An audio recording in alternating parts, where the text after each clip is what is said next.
Good morning po, good afternoon, good evening, welcome po sa channel ko po. Ako si Tito Noise Vlogs po. Ako'y isang ordinaryong vlogger lang po, mga kababayan ko, ha. Hindi ko po hangad ang okay, sige, maybe views, pero hindi yung sobrang sa katakawan sa views para makita lang ang aking vlog. Okay, kontento na po, makakuha po ako ng 40 views or 50 views. Swerte na po kung makaka 100 views po ako. Inuulit ko po, ilang beses kong sinasabi ko sa inyo ito, ang pag-vlog ko po is parang diversion ko lang po. The money is only secondary. Hindi ko po hangad ang pera. Kung may pera, maraming salamat. Kung wala, di maghihintay po, mga kababayan ko. Pero mga kababayan ko, tayo ay demokrasyang bayan po. Meron po tayong kalayaan. Ang tawag doon is kalayaan magsalita po. Pero with the bounds of ng batas po. Bounds of law. Hindi ka basta-basta pwede magsalita na wala kang prueba po.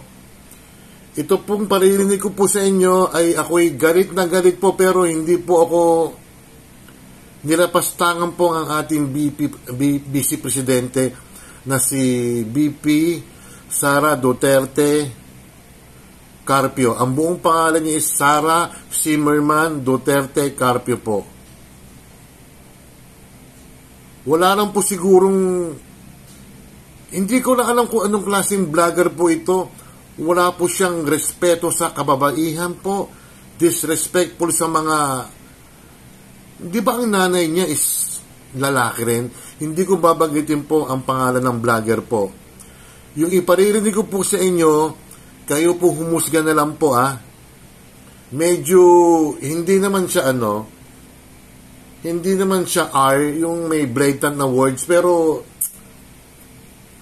disrespectful na rin sa kay BP Sara, mga babayan ko.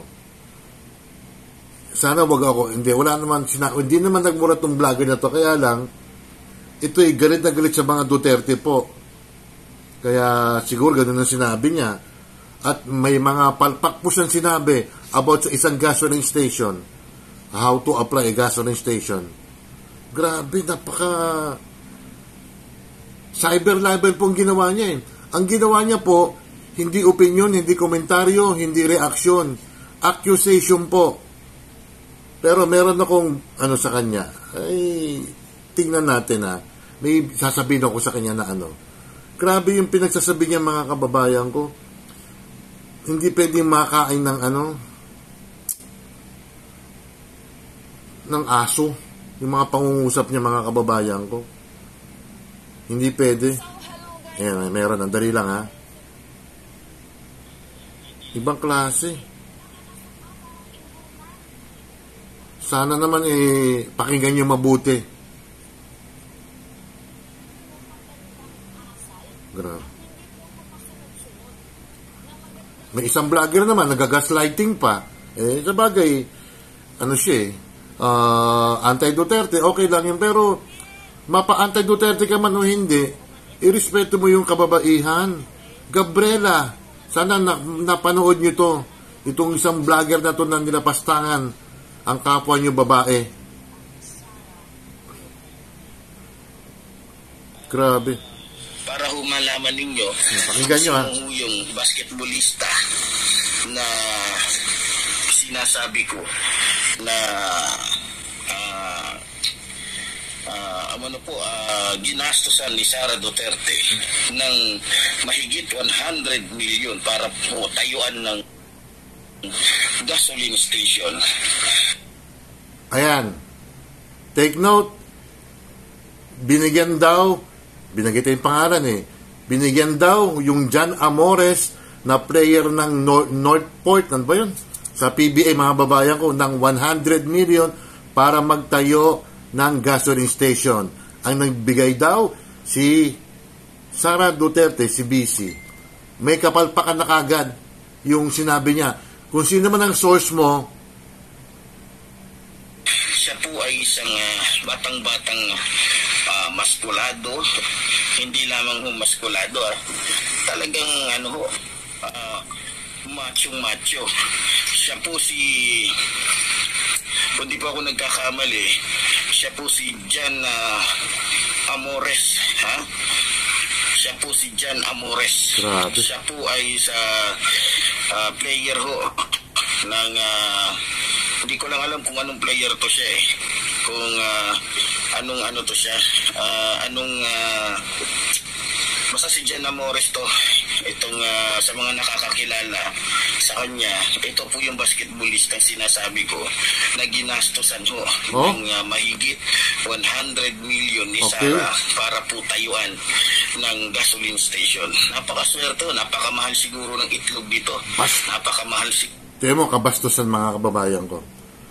Sir, bago ka kung sino man yung resource person mo, pag magpapatayo ka ng gasolina, 10 to 20 million lang ang magiging capital mo. I-research mo. Correct nyo rin yung kung Maria po ako. Pero yung mga pangungusap mo, meron ka bang prueba? Sino ang source mo?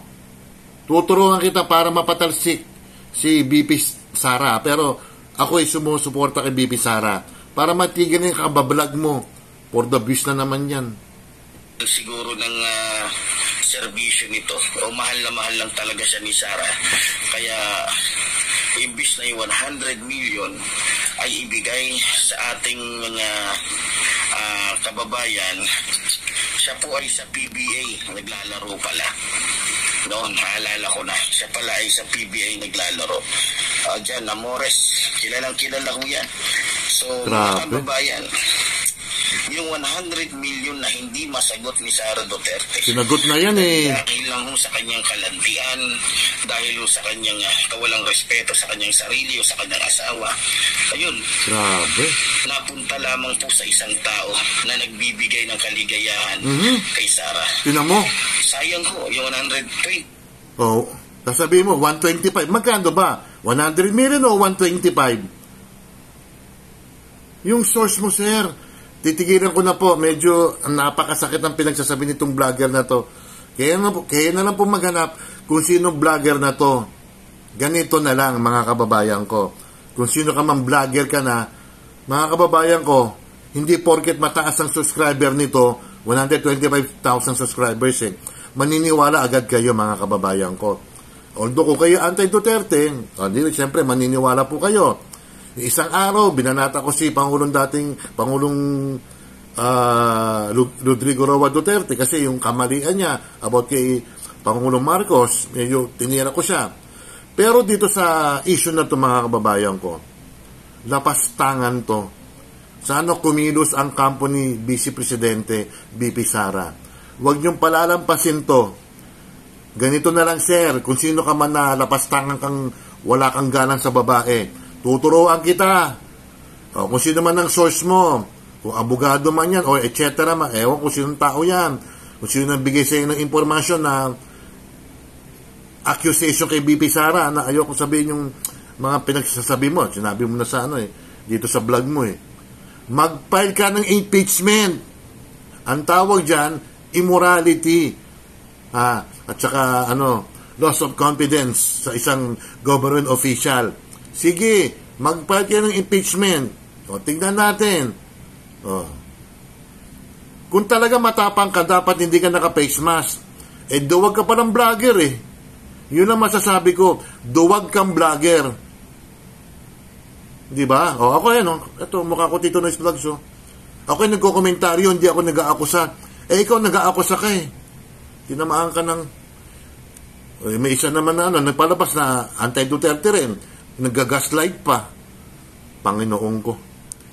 Yun na lang. Ang ko sa'yo, tutulungan kita. Mag-file kayo ng impeachment. Sige.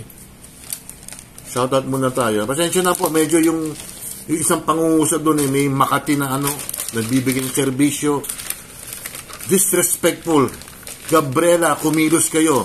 Ang Gabriela naman is anti-Duterte. Wala tayong magagawa. Shoutout natin is si Oxy Stab. Oxy, miss na kita. Ka naman. mag-LS ka. Ate Ruby Vlog, Sherry Papi's Adventures, Shinjin Vlog Official, Michi Tigerfield, Shirley Mendrano, si Pamangkin, Jane Barona Vlog, Coach MB26, Doc Juday, Mamarin Official, Amnena Vlogs, Tessa Bala Official, Nanay Eva TV, Joban, De Motorista, De Papaya, De Buko, De Calabasa, ano pa ba? Basta. Principal King, Mayang Vlogs, Eldong SK Jamming Vlogs, Rights SK Jamming Vlogs, Her Purple, Junito Marinado, Myra T. Sanchez, Kapitek TV, Remy Parolino, Tony Marsan, Isel Missy Mix, The Wigay, Angel Mix Vlogs, and Kathleen. Angel, we love you. Relax ka lang.